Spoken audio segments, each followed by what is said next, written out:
माता पिता को ये भी प्रयास करना चाहिए कि अच्छा मूल्य शिक्षण जिसको हम कहते हैं या वैल्यू एजुकेशन वो भी बच्चों को घर में दिया जाए। हमारा अधिकतर समय इलेक्शन के काम में चला जाता है, जिससे बच्चों के साथ हम वो समय बच्चों को नहीं दे पाते। पढ़ाई पर तो ध्यान देना ही है, पर उसके साथ साथ उनका सर्वांगीण विकास हो, जिसको हम ऑलराउंड डेवलपमेंट कहते हैं। If you don't build your dreams, someone else will hire you to build theirs.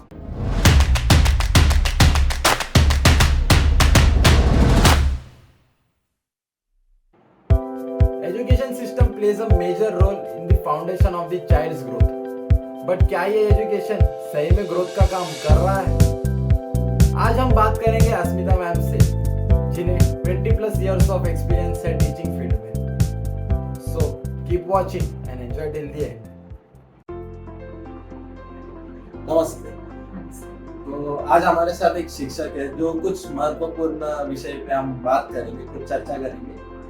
तो कुछ सवाल आपके सामने रखते हैं। तो उसमें से पहला सवाल ये है कि पेरेंट्स के रोल क्या होते हैं टीचिंग के इस जर्नी में। जैसे कि आप जैसे जानते हो कि स्कूल के अलावा बच्चे ज्यादातर अपने पेरेंट्स के साथ अपना वक्त बिताते हैं। तो आपका टीचिंग का वो प्रोसेस होने के बाद उनका घर पे क्या रोल होता है उनको गाइड करने में या फिर उनके टीचिंग के जरिए?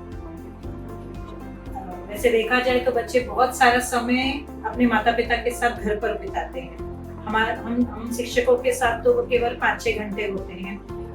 इस समय में हम अपनी तरफ से उन्हें अच्छा शिक्षण देने का प्रयास तो करते हैं, लेकिन माता पिता की भी जिम्मेदारी बनती है कि जितने समय बच्चे घर में उनके साथ हैं उस समय में वो बच्चों को अपनी तरह से जिस तरह से शिक्षण दे सके। जैसे घर की छोटी छोटी बातों के माध्यम से छोटे छोटे कार्य बच्चों को करवा सकते हैं। बच्चों को जैसे घर की छोटे अगर घर में खाना बनाने का काम है वो करते वक्त माता पिता माँ उनको बता सकती है कि किस तरह से खाना बनाना है। और इसके अलावा माता पिता को ये भी प्रयास करना चाहिए कि अच्छा मूल्य शिक्षण जिसको हम कहते हैं या वैल्यू एजुकेशन वो भी बच्चों को घर में दिया जाए। बच्चों को अच्छी बातें सिखाई जाएं, बच्चों को अच्छी कहानियां सुनाई जाएं, सीख देने वाली कहानियां सुनाई जाएं, मॉरल वैल्यूज मिले जिसको अपने जीवन में आगे चलकर अपनाएंगे तो बच्चों के विकास के लिए काफी शिक्षकों की सहायता हो जाएगी, ऐसा हम कह सकते हैं। मेरा दूसरा सवाल ये होगा कि जब टीचर्स इलेक्शन ड्यूटीज पे जाते हैं तो उनके पढ़ाई पे क्या असर होता है? तो इसका असर बच्चों की पढ़ाई पर तो पड़ता है, क्योंकि हमारा अधिकतर समय इलेक्शन के काम में चला जाता है, जिससे बच्चों के साथ हम वो समय बच्चों को नहीं दे पाते। और इसके अलावा ऐसे समय में बच्चे कई तरह की शैतानियाँ भी करते हैं। तो इस तरह के काम जो इलेक्शन या इस तरह के काम है वो शिक्षकों को न देकर अगर बेरोजगार युवकों को दिए जाएं जो कि जिनको नौकरी की ज़रूरत है, तो उनसे इस तरह के काम यदि करवाए जाएं तो ज़्यादा अच्छा होगा। और ऐसे में शिक्षकों का ज़्यादा समय बच्चों को मिलेगा और बच्चों के विकास के लिए जो बहुत ज़रूरी भी है कि शिक्षक अपना ज़्यादा से ज़्यादा समय बच्चों को दे सकेंगे और उनकी पढ़ाई अच्छी तरह से पूरी करवा सकेंगे। हमें school as education election centre ना करते हुए एक प्रॉपर इलेक्शन सेंटर भी खोला जा सकता है। ये तो बहुत अच्छा आइडिया होगा, जहाँ पे गवर्नमेंट के कार्य उसमें इलेक्शन जैसे हर साल आ रहे हैं, उसके अलावा गवर्नमेंट के काम भी वहाँ पे किया जा सकता है। तो गवर्नमेंट के काम भी होते रहेंगे और इलेक्शन के वक्त स्कूल को कुछ असर ना हो, क्योंकि एजुकेशन एज अ बेस बहुत मूल्य है आज के युवा। तो बिल्कुल ये एक अच्छा विकल्प है, क्योंकि अगर ऐसे इलेक्शन के लिए कुछ सेंटर्स होंगे जिसमें और भी गवर्नमेंट के काम किए जा सकेंगे तो उस समय पाठशाला का जो समय है बच्चों को जल्दी छोड़ दिया जाता है, क्योंकि इलेक्शन ड्यूटी भी होती है शिक्षकों को और इमारतें भी इस्तेमाल की जाती हैं इस कार्य के लिए। तो उस समय बच्चों का जो पढ़ाई का समय है वो बर्बाद भी होता है। तो इस तरह के इलेक्शन सेंटर्स एक अच्छा ऑप्शन होंगे। अगर इस तरह के सेंटर्स होंगे तो उसमें और भी कई तरह के काम जो गवर्नमेंट के हैं वो इन सेक्टर्स में करवाए जा सकें। जैसे कि कोविड के पहले और कोविड के बाद ऐसे कौन से नए प्रॉब्लम्स है जो आप देख पा रहे हो जो स्टूडेंट्स और फेस कर रहे हो? कोविड से पहले और कोविड से बाद की स्थिति का अगर हम मुआयना करें तो हम देखेंगे कि कोविड से पहले बच्चों के पास मोबाइल नहीं था और कोविड के दरमियान बच्चों के पास 24/7 मोबाइल आ गया, जिसके कारण बच्चों ने अब जब उसकी जरूरत नहीं भी है तब भी वो अपना अधिकतर समय मोबाइल पे बिताते हैं। इसके अलावा उस समय घर में बैठकर पढ़ते थे तो एक साथ बैठकर पढ़ने में वो बच्चे जो उस समय छोटे थे आज बड़ी कक्षाओं में आ रहे हैं और हम देख रहे हैं कि एक दूसरे के साथ एडजस्ट करना वो नहीं सीख पाए, क्योंकि उन्होंने अपने अपने घर में बैठकर अकेले अकेले जिस तरह से कंफर्ट उन्हें मिला उन्होंने पढ़ा। तो अब जब वो आके कक्षा में एक दूसरे के साथ बैठते तो एक दूसरे के साथ एडजस्ट करने को तैयार नहीं थे। इसके अलावा बहुत सारा काम वो ऑनलाइन ही करते थे, तो लिखने की उनकी जो आदत है वो चली गई है। ये सब प्रॉब्लम्स आप देख रहे हो। तो ओपन डे में जब पेरेंट्स आते हैं, ओपन डे ऑफ स्कूल जब पेरेंट्स आते हैं, तो आपके साथ इंटरेक्शन के टाइम ऐसे क्या प्रॉब्लम्स वो लेके आते हैं या हाई एक्सपेक्टेशंस क्या रहते हैं उन्हें स्कूल के थ्रू कि ये आपसे हमें एक्सपेक्ट है करके, या फिर ऐसा क्या सिचुएशंस आते हैं आप फेस करते हो? बच्चों के बारे में माता पिता बोलते हैं कि अपना अधिकतर समय मोबाइल पे या टीवी पे बिताते हैं, कि ऐसा कुछ भी नहीं है कि जो मोबाइल में है और कक्षा में नहीं पढ़ाया जा रहा है। तो बच्चों को जब सब कुछ कक्षा में पढ़ाया जा रहा है वो हम उनको बोलते हैं पेरेंट्स को कि आपको जरूरत नहीं है उनको मोबाइल देने की, आप उनका मोबाइल निकाल लीजिए उनके पास से।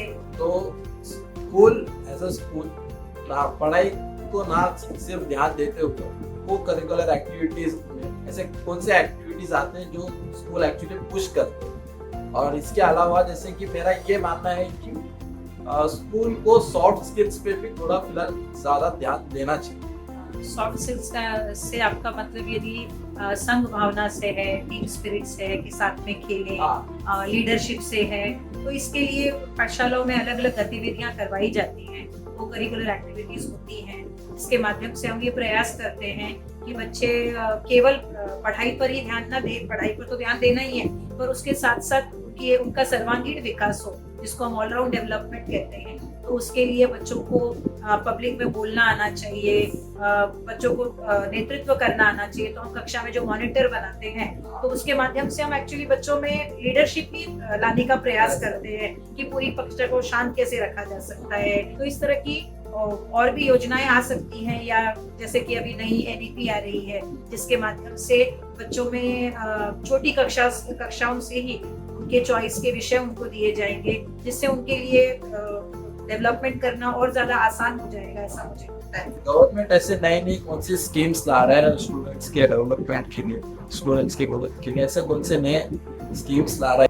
देखा जाए तो पहले की तुलना में गवर्नमेंट के द्वारा कई सारी योजनाएं आ रही हैं। जैसे अब हम देखते हैं कि जैसे 15 अगस्त को मेरी माटी मेरा देश ये एक प्रोजेक्ट शुरू किया था, जिसके माध्यम से बच्चों को ये बताया गया कि मिट्टी का क्या महत्व है, तो हमारी देश की मिट्टी हमारे लिए कितनी महत्वपूर्ण है, बच्चों को ये बताने का प्रयास किया। इसके अलावा स्वच्छता अभियान के समय 2 अक्टूबर को स्वच्छता अभियान मनाया जाता है। स्वच्छता पखवाड़ा सप्ताह भी मनाती है कई पाठशालाएं, जिसके माध्यम से बच्चों को कि हाइजीन जिसको हम कहते हैं, साफ सफाई रखना जरूरी है अपने परिसर में, अपने आसपास, ये बच्चों को सिखाया जाता है। तो ये गवर्नमेंट के द्वारा की जा रही अच्छी पहल है, लेकिन इस तरह की और पहल होनी चाहिए, ऐसा जरूरी है। मेरा ये प्रश्न है कि स्कूल को अपने फिलहाल जो एजुकेशन सिस्टम है इसमें कुछ इम्प्रूवमेंट या फिर इसमें कुछ ग्रोथ देखना है, तो फिर ऐसे क्या नए चेंजेस ला सकते हैं? बच्चों की संख्या जो है वो बहुत ज्यादा है पाठशालाओं में। तो अगर बच्चों की संख्या कम होगी तो शिक्षकों को बच्चों के साथ 1-to-1 इंटरेक्शन करने का समय मिल पाएगा, जिससे वो बच्चों की समस्याएं समझ सकेंगे और बच्चों की समस्याओं को हल करने में उनकी सहायता भी कर सकेंगे।